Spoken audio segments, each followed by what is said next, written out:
Здравейте, приятели! Добре дошли на моя курс Шаманско гърлено пеене.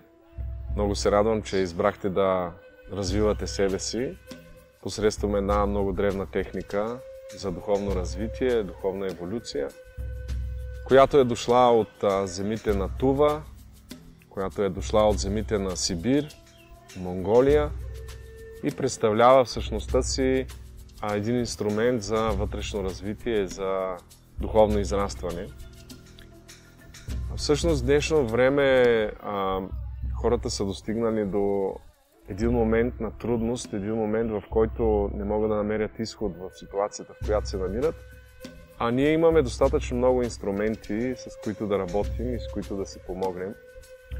Обертоновото гърлено пеене е един от тези инструменти и той представлява една система от практики, система от упражнения, с които не само да се научим да пеем гърлено и обертоново, но също така да имаме един инструментариум за нашето духовно развитие.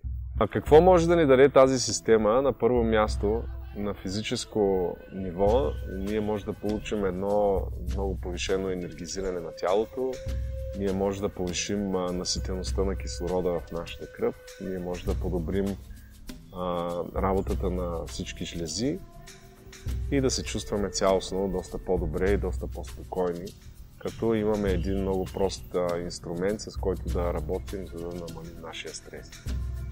Чисто на емоционално ниво ние може да се освободим от емоционални блокажи, можем да се освободим от тежки емоции и непреработени емоционални травми и състояния, а на едно духовно ниво, където е и същността на тази система, ние ще се научим да работим с изменени състояния на съзнанието, ще се научим да работим с така нареченото шаманско дърво на живота, като да посещаваме така наречения долен свят, среден свят, горен свят.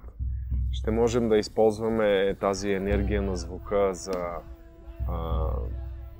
звуков масаж, ще можем да използваме тази енергия на звука за призоваване на животното на силата.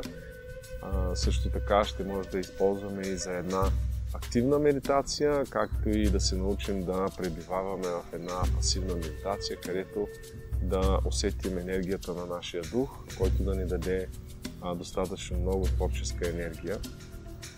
Цялостно, основната цел на тази практика е ние да постигнем разбирането за нашето вътрешно състояние, да разберем повече за нашия вътрешен свят, в противовес на всичко външно, което се случва.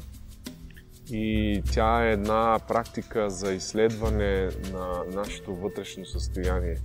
Онова вътрешно състояние, от което изхождат всички форми, посредством откриването и връзката с духовната част на всеки един от нас.